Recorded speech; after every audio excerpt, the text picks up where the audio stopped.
അവനെ കണ്ടപ്പോൾ, വചനത്തെ കണ്ടപ്പോൾ മാതാപിതാക്കൾ വിസ്മയിച്ചു. വചനത്തിന്റെ മാതാപിതാക്കന്മാര് വിസ്മയിച്ചു.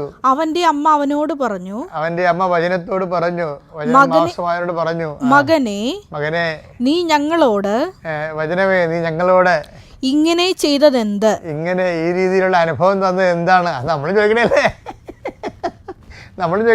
ഞാൻ ഉടമ്പടി എടുത്തു, ഉപവസിച്ചു, എന്നിട്ട് എനിക്ക് ഞാൻ വിചാരിച്ച മാർക്ക് കിട്ടിയില്ല. വചനം എടുക്കാത്ത ആൾക്കാരും ദൈവമായിട്ട് ബന്ധമില്ലാത്ത ദൈവത്തിനെതിരെ സംസാരിക്കുന്നവർക്കൊക്കെ ഉദ്യോഗം കിട്ടിയെന്ന് നമ്മൾ ചോദിക്കണല്ലേ.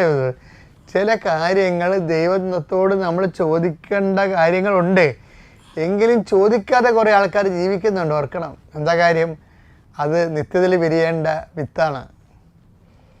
ദൈവം എന്താണ് നമ്മളോട് ഇങ്ങനെ ചെയ്തത്? അതിൻ്റെ പേരിൽ ചില അണ്ണന്മാർ ദൈവം ഇല്ലെന്നും പറഞ്ഞ് പോകുന്നവരുണ്ട്.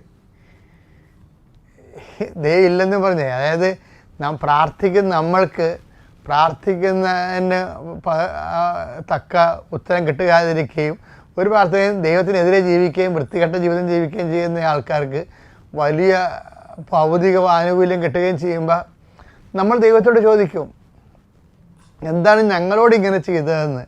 എന്നിട്ട് നമ്മൾ പുറത്ത് പറയത്തില്ലെങ്കിലും ഒരു നിർമ്മതക്കാരനായിട്ടും സുവിശേഷ ചൈതന്യം ഇല്ലാത്തവനായിട്ടും പ്രാർത്ഥന നമ്മൾ ഊതിക്കെടുത്തു.